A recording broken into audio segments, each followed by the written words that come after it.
会胜我父亲一手建立的，他们会的，我从小就耳濡目染；他们不会的，我也学会了不少。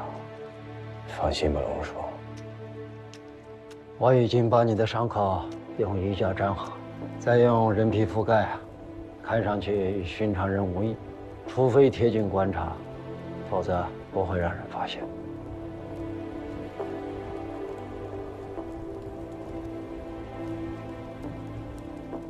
你生而白头，之后随着年纪渐长，一头白发才渐渐变黑。我和你父亲都有一个共同的心愿，就是希望你能平平安安的活到重新白头的时候。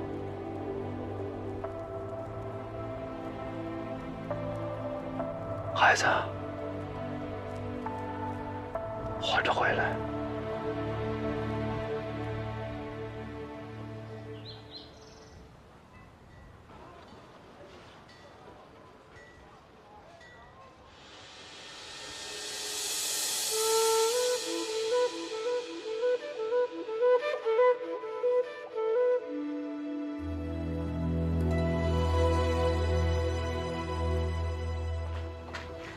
有什么大惊小怪的？事情办完，会让回来的。这。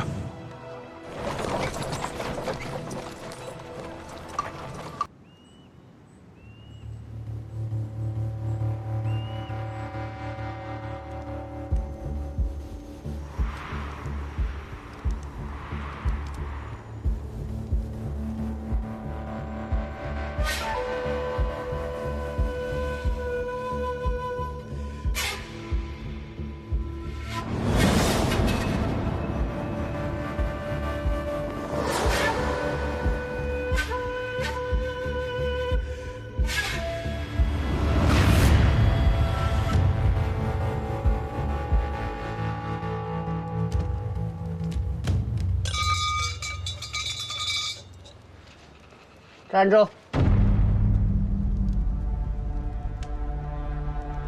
等接头人。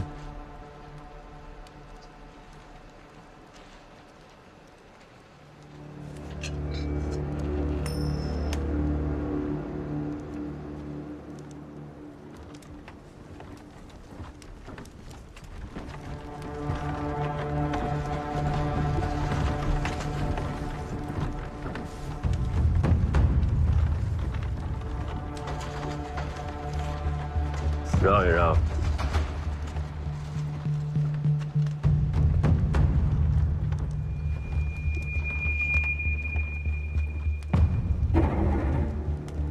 要反了，底下那天最苦。和你有关系吗？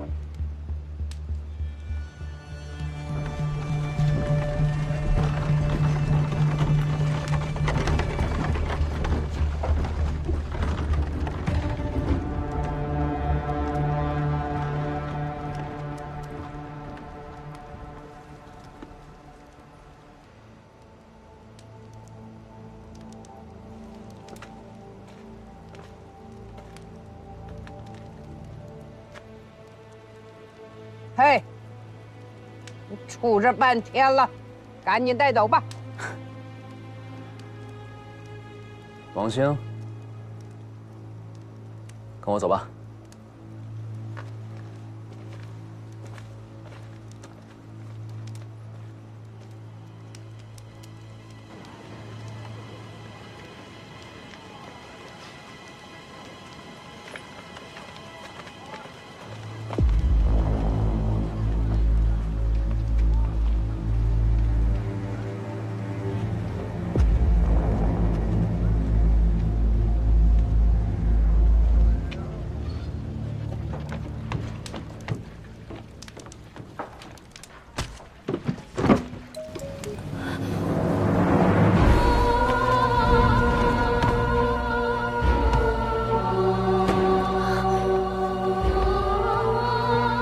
一个都别放走！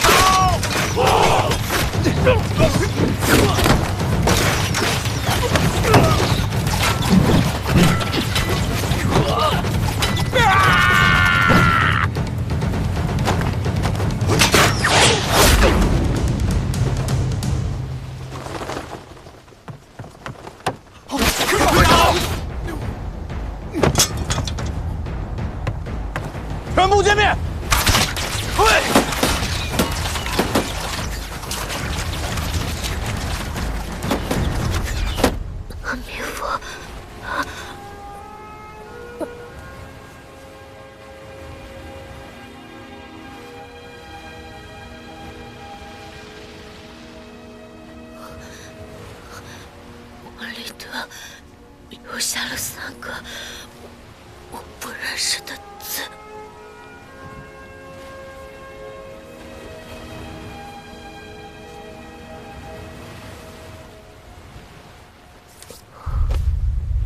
玉素，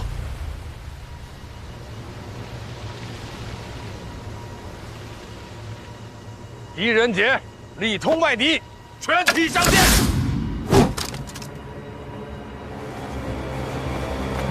不能放箭！这是不能放箭的重视！不能放箭！放！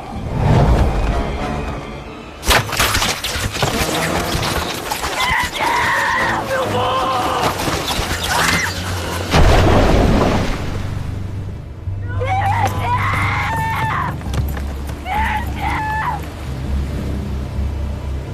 刘伯！刘伯！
小云雀想要飞得更高，就要去更远的地方。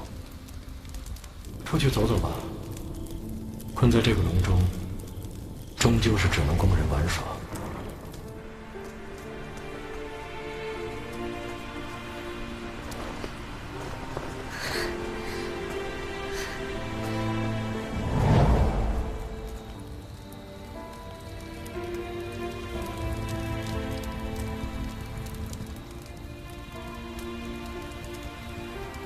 你是去见谁？什么？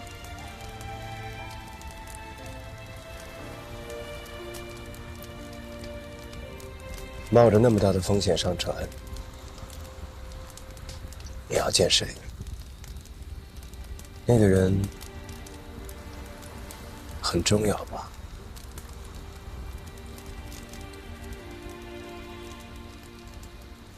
见到了吗？见到了。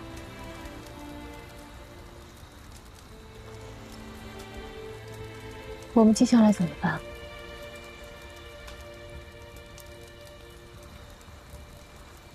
听说应该已经收到我的信号，等他吧。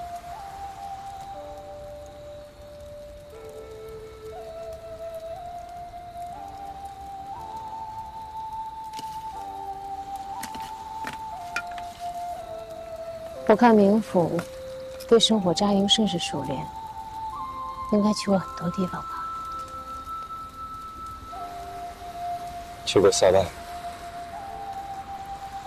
那可是见多识广，应该有很多人生感悟。人生感悟啊，人生的感悟，要到人生的尽头才能得出。真到了那个时候，回首从前，怕是会觉得一切都只是过眼云烟。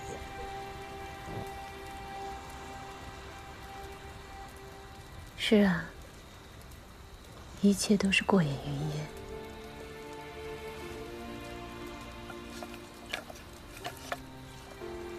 以前曾经有人跟我说过，关在笼中的云雀，终究也是供人玩味。只有行千里路，才能了悟自然之道。那时曹安年幼，懵懂间认为，那才是世间究竟。现在想来，也只不过是一场空罢了。也不一定。人的一生变幻莫测，什么样的机遇都有可能赶上。也许你经历过的每一桩难，都有可能给你带来一些启发，或伤心，或欢喜。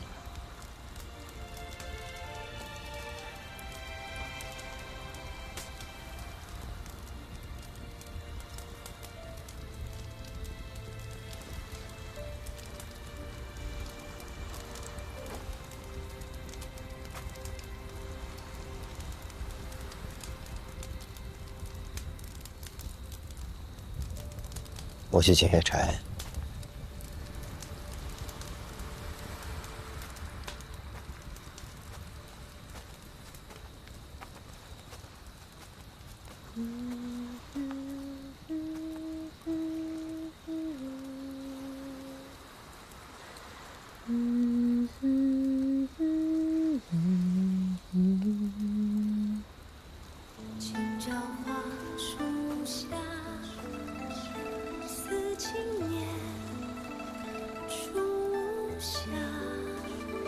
胭脂晕染青色芳华，春上花，眉间洒，旧人梦中现，爱同凉。如果是听到被曹娘子的滨州小调吸引，不知可否请娘子为我再奏一遍？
缺了一个，也许是有人拿着它逃生了。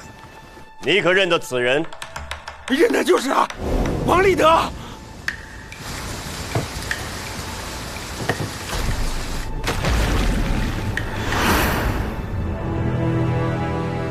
林甫，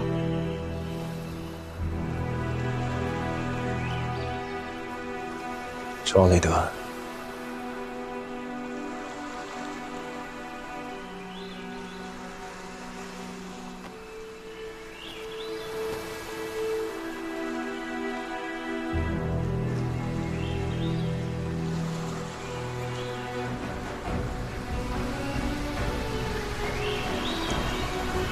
林甫，你看，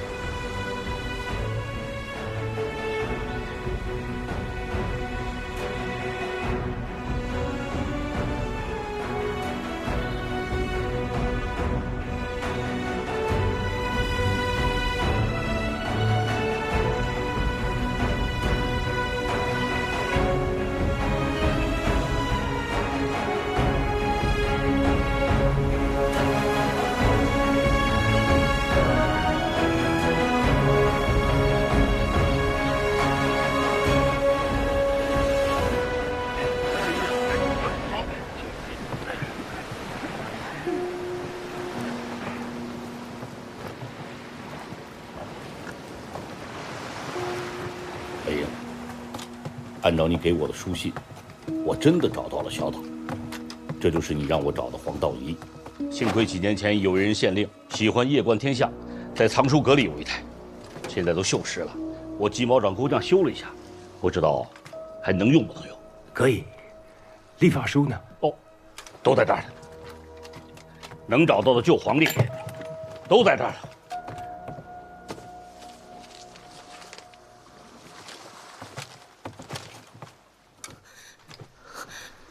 王立德留下了3个我不认识的字。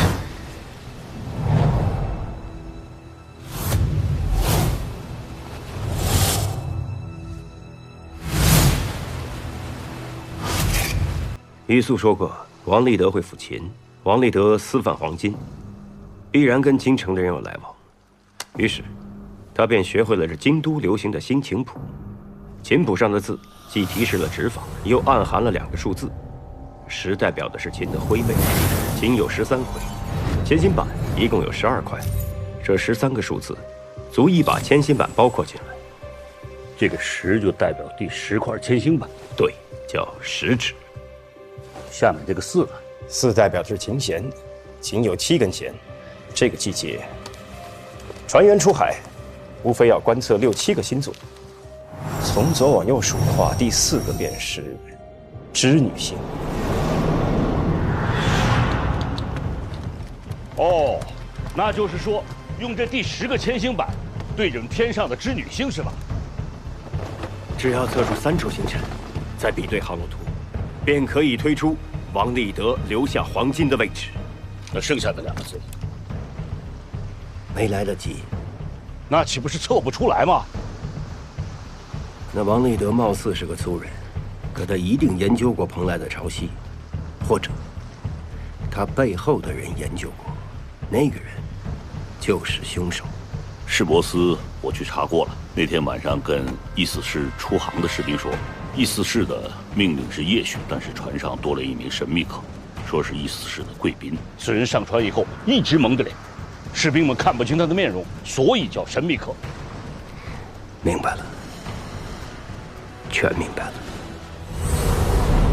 那天晚上，意思是带着他一起出海，而航路图一式3份，王立德1份，黑雁1份，第3份就在这个神秘人的手里。那天晚上沉黄金处，其实离海岸不远。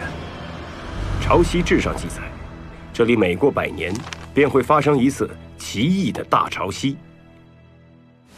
潮汐发生时，低潮的水位能后退10余里，露出一条大海沟。100年的循环已过，大潮汐的发生就在今日。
官使，欢迎。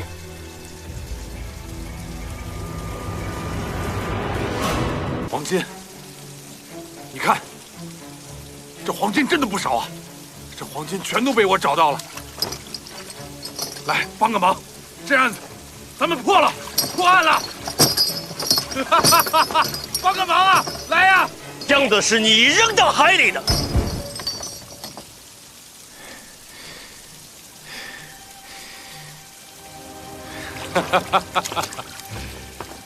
怎么可能呢？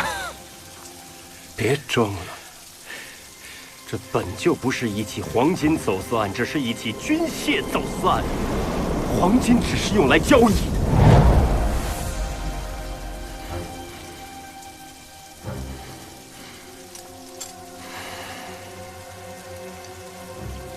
你什么时候开始怀疑我的？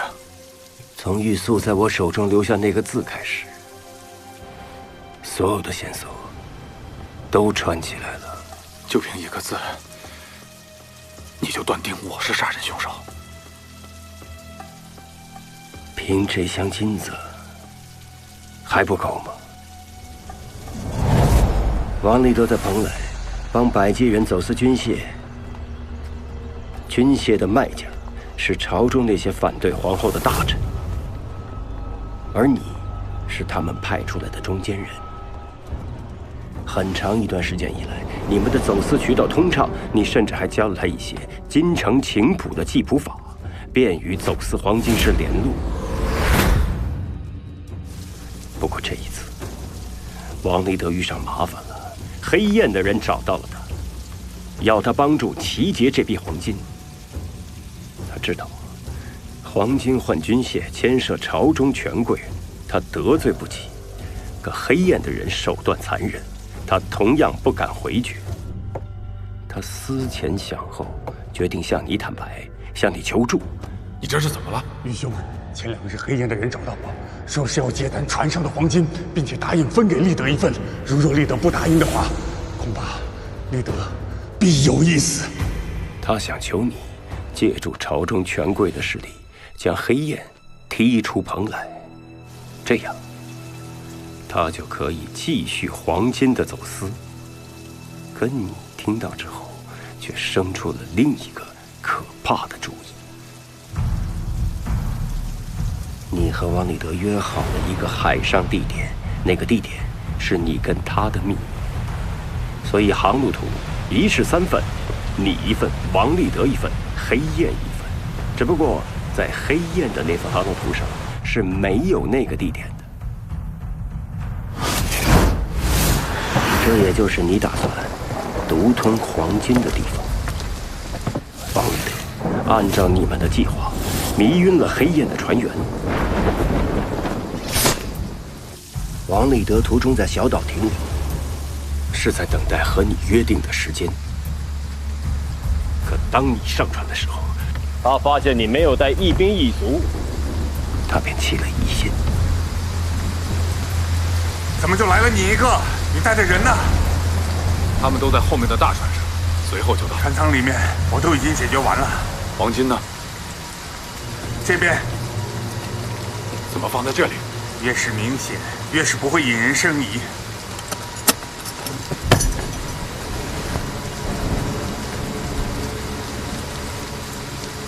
你的人怎么还没有来？要是被黑燕发现的话，咱们就全完了。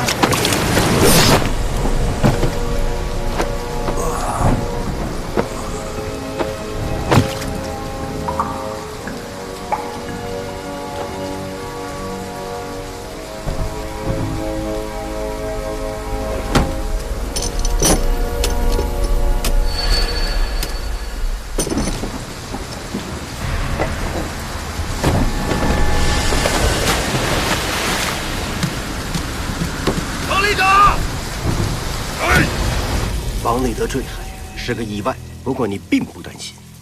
事实上，王立德在海上漂到小岛多活了几日，对你也确实没有产生威胁。你在等待的是大潮汐的来临，你在等退潮的时候来海沟里取回黄金。我没想到的是，你对潮汐居然如此精通。其实这潮汐和星象，我也略知一二。你打算凭一己之力独吞从百济国走私来的最大一笔黄金。一方面，军械没有丢失，对朝臣你可以有交代；另一方面，你打算作状，黑燕劫走了黄金，而不受百济国人的追讨。做成这么大的一笔买卖，只需要除掉王立德一个人。只可惜，你没料到的是，后来发生的一连串的意外。你没料到船上还藏了一个百济国的偷渡客，这个瘦子还说出了黑燕船员。 여기 무신 이상한 무신이 있습니다. 저는 모두 다 있어요. 黑燕没有拿到黄金，又折了10名船员，本就窝火，结果还暴露了行踪，遭到朝廷通缉。于是，他们便派出了金桑冒充幸存者，他还咬出了蓬莱所有的大人物，其中一个就是姓顾的船主，船主说的，这是贡献。还有一个姓易的官家，安然点。 然后黑燕又故意给了一份航路图，把我们引诱到了海上。其实那时，我还未联想到你。当众人被困于海上，原先的一些秘密便藏不住了。奇怪呀，这刚一出海，就有人急着破坏了船帆。动手看！ 本官思来想去，觉得他是害怕这黄金被找到，退一步讲，也是害怕被本官查到是谁在走私黄金。头一个露出马脚的是一潘，他无法解释为什么那天晚上带着世伯使的船出港。我不知道你是如何控制一潘，让他为你效劳的。我猜啊，无非2点：一是以刑部办案的名义。 2是他从前不查私贩黄金的船，从中捞得好处，而这成为了你要挟他的把柄。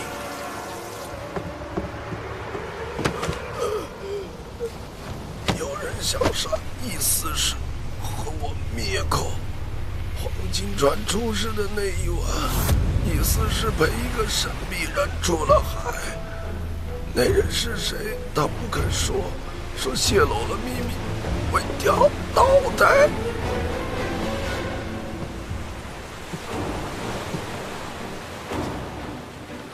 顾船主，是你吗？在船上，这秘密就快瞒不住了。于是，你勒杀了一潘。你把一潘的死伪装成了自杀。顾梦兵未必知道你的秘密，但一潘的死吓坏了他。 你怕顾梦兵知道了什么，于是你放暗箭射杀。为了掩盖黄金的秘密，你变得如此丧心病狂。狄仁杰，力冲外敌，全体上箭！发！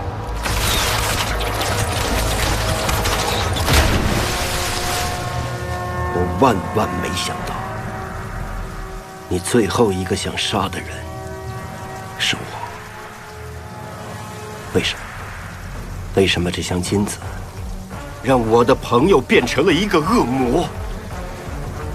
这箱金子可以让我换回我要的东西，你懂吗？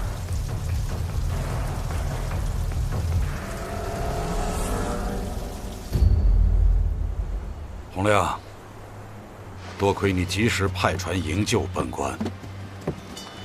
这就说明，如你刚才所说，这批用来走私的黄金，是那侯玉提前算出了潮汐即将退去，才提前沉入了海沟。当心点！哎，这狄仁杰办案有点意思。好，那是本官错怪狄明府了。刘中士，很快就涨潮了，时间不多了。去。 速速派人接应。你去吧。好，供出你背后的朝臣，跟我回去自首吧。你住嘴！我侯家3代为大唐效力，我嘱咐从小就教我天文海誓，让我成为不世之才。但皇后掌权，我没有指望了。那些不服皇后的老臣，个个都不是什么好人。他们让我去走私黄金，让我和王立德这样的人为伍。王立德是什么？是个屁！而我要做一番大事业。你以为我真瞧得上这些黄金吗？是皇后免了我的官，那些老臣没有一个人站出来替我说话，他们全做了缩头乌龟。你现在只有投案自首这一条路了。淮阴，我们还有第二条路。这黄金，我一块不留，全都送出去。那些死的人，都是走私黄金的重犯，被我们除掉了。他们死有余辜，他们罪有应得。这黄金案被你敌人揭破了，你可以拿着这些黄金去找皇后交差。淮阴，记不记得我们在京城诗酒唱和，意气风发，指点江山，你记得吗？